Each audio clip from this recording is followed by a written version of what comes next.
सबोपदेशक की पुस्तक में उपदेशक के विचार पाए जाते हैं। वह ऐसा व्यक्ति था जिसने अपने मनन को बहुत गहराई से प्रकट किया कि मानव जीवन में अपने रहस्यमय अन्यायों और कुठाओं सहित कितना क्षणभंगुर और विरोधाभासों से भरा हुआ है, और इस निष्कर्ष के साथ इसे समाप्त करता है कि जीवन व्यर्थ है। वह परमेश्वर जिसके अधिकार में मनुष्य के जीवन का अंत है के मार्गों को नहीं समझ पाता। इतना होते हुए भी वह लोगों को यही सलाह देता है कि जहाँ तक हो सके मेहनत से काम करे और परमेश्वर द्वारा दी गई आशीषों का उपभोग करे। उपदेशक के बहुत से विचार नकारात्मक, निराशाजनक तक प्रतीत होते हैं, परंतु यह तथ्य कि यह पुस्तक बाइबल का एक भाग है यह दर्शाता है कि बाइबल का विश्वास इतना व्यापक है कि वह ऐसे निराशावद और संदेह का भी ध्यान रखता है। बहुत से लोगों को सबोपदेशक रूपी दर्पण में अपने जीवनों को देखकर सांत्वना प्राप्त हुई। उन्होंने यह पाया कि यही बाइबल जो ऐसे विचारों को प्रकट करती है, वह परमेश्वर में एक आशा को भी प्रस्तुत करती है जो जीवन को एक उत्तम अर्थ प्रदान करती है। यरूशलेम के राजा, दाऊद के पुत्र और उपदेशक के वचन। उपदेशक का यह वचन है, व्यर्थ ही व्यर्थ, व्यर्थ ही व्यर्थ, सब कुछ व्यर्थ है। उस सब परिश्रम से जिसे मनुष्य धरती पर करता है उसको क्या लाभ प्राप्त होता है। एक पीढ़ी जाती है और दूसरी पीढ़ी आती है, परंतु पृथ्वी सर्वदा बनी रहती है। सूर्य उदय होकर अस्त भी होता है और अपने उदय की दिशा को वेग से चला जाता है।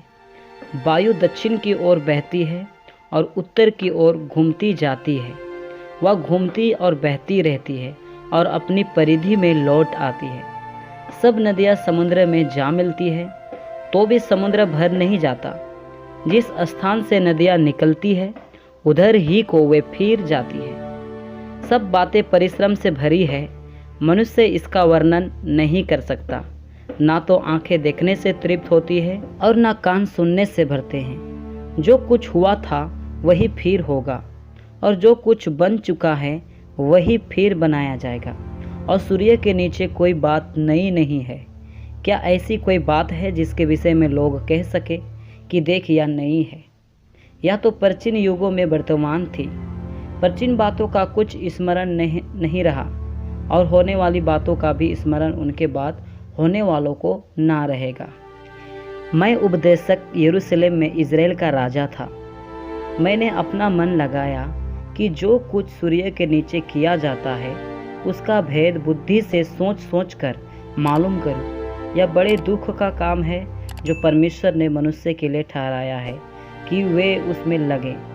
मैंने उन सब कामों को देखा जो सूर्य के नीचे किए जाते हैं। देखो वे सब व्यर्थ और मानो वायु को पकड़ना है। जो टेढ़ा है वह सीधा नहीं हो सकता, और जो है ही नहीं वह गिना नहीं जा सकता। मैंने मन में कहा, देख जितने यरूशलेम में मुझसे पहले थे उन सबों से मैंने बहुत अधिक बुद्धि प्राप्त की है, और मुझको बहुत बुद्धि और ज्ञान मिल गया है। मैंने अपना मन लगाया कि बुद्धि का भेद लूं और बावलेपन और मूर्खता को भी जान लूं। मुझे जान पड़ा कि यह भी वायु को पकड़ना है, क्योंकि बहुत बुद्धि के साथ बहुत खेद भी होता है, और जो अपना ज्ञान बढ़ाता है वह अपना दुख भी बढ़ाता है। मैंने अपने मन से कहा, चल मैं तुझको आनंद के द्वारा जांचूंगा, इसलिए आनंदित और मगन हो। परंतु देखो यह भी व्यर्थ है। मैंने हंसी के विषय में कहा, या तो बवालापन है, और आनंद के विषय में उससे क्या प्राप्त होता है। मैंने मन में सोचा कि किस प्रकार से मेरी बुद्धि बनी रहे, और मैं अपने प्राण को दखमधु पीने से किस प्रकार बहलाऊं, और कैसे मूर्खता को थामे रहूं, जब तक मालूम ना करूं कि वह अच्छा काम कौन सा है जिसे मनुष्य अपने जीवन भर करता रहे। मैंने बड़े बड़े काम किए। मैंने अपने लिए घर बनवा लिए और अपने लिए दाख की बारियां लगवाई। मैंने अपने लिए बारियां और बाग लगवा लिए और उनमें भांति भांति के फलदायी वृक्ष लगाए। मैंने अपने लिए कुंड खुदवा लिए कि उनसे वह वन सींचा जाए जिसमें पौधे लगाए जाते हैं। मैंने दास और दासियां मोल ली, और मेरे घर में दास भी उत्पन्न हुए, और जितने मुझसे पहले यरूशलेम में थे उनसे कहीं अधिक गाय बैल और भेड़ बकरियों का मैं स्वामी था। मैंने चांदी और सोना और राजाओं और प्रांतों के बहुमूल्य पदार्थों का भी संग्रह किया। मैंने अपने लिए गायकों गायिकाओं को रखा और बहुत सी कामनियाँ भी जिससे मनुष्य सुख पाते हैं अपनी कर ली। इस प्रकार मैं अपने से पहले के सब यरूशलेम वासियों से अधिक महान धनाढ्य हो गया, तो भी मेरी बुद्धि ठिकाने रही और जितनी वस्तुओं को देखने की मैंने लालसा की उन सबों को देखने में मैं ना रुका। मैंने अपना मन किसी प्रकार का आनंद भोगने से ना रुका, क्योंकि मेरा मन मेरे सब परिश्रम के कारण आनंदित हुआ और मेरे सब परिश्रम से मुझे यही भाग मिला। तब मैंने फिर से अपने हाथों के सब कामों को और अपने सब परिश्रम को देखा, तो क्या देखा कि सब कुछ व्यर्थ और वायु को पकड़ना है और संसार में कोई लाभ नहीं।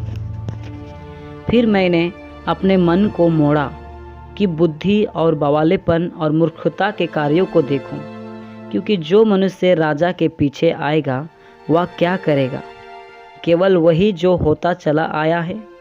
तब मैंने देखा कि उजियाले अंधियारे से कितना उत्तम है, उतना बुद्धि भी मूर्खता से कितना उत्तम है।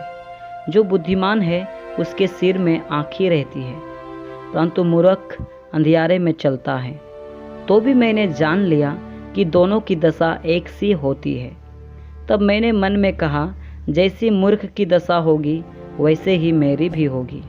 फिर मैं क्यों अधिक बुद्धिमान हुआ और मैंने मन में कहा कि यह भी व्यर्थ ही है, क्योंकि ना तो बुद्धिमान और ना मूर्ख का स्मरण सदा बना रहेगा, परंतु भविष्य में सब कुछ भुला दिया जाएगा। बुद्धिमान कैसे मूर्ख के समान मरता है। इसीलिए मैंने अपने जीवन से घृणा की, क्योंकि जो काम संसार में किया जाता है मुझे बुरा मालूम हुआ, क्योंकि सब कुछ व्यर्थ और वायु को पकड़ना है। मैंने अपने सारे परिश्रम के प्रतिफल से, जिसे मैंने धरती पर किया था, घृणा की, क्योंकि अवश्य है कि मैं उसका फल उस मनुष्य के लिए छोड़ जाऊं जो मेरे बाद आएगा। या कौन जानता है कि वह मनुष्य बुद्धिमान होगा या मूर्ख। तो भी धरती पर जितना परिश्रम मैंने किया और उनके लिए बुद्धि प्रयोग की, उस सब का वही अधिकारी होगा, या भी व्यर्थ ही है। तब मैंने अपने मन में उस सारे परिश्रम के विषय में जो मैंने धरती पर किया था निराश हुआ, क्योंकि ऐसा मनुष्य भी है जिसका कार्य परिश्रम और बुद्धि और ज्ञान से होता है और सफल भी होता है, तो भी उसको ऐसे मनुष्य के लिए छोड़ जाना पड़ता है जिसने उसमें कुछ भी परिश्रम ना किया हो। यह भी व्यर्थ और बहुत ही बुरा है।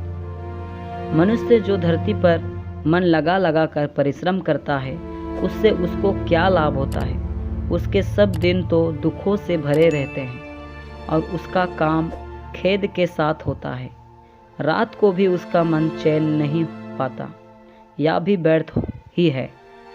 मनुष्य के लिए खाने पीने और परिश्रम करते हुए अपने जीव को सुखी रखने के सिवाय और कुछ भी अच्छा नहीं। मैंने देखा कि यह भी परमेश्वर की ओर से मिलता है, क्योंकि खाने पीने और सुख भोगने में मुझसे अधिक सामर्थ कौन है।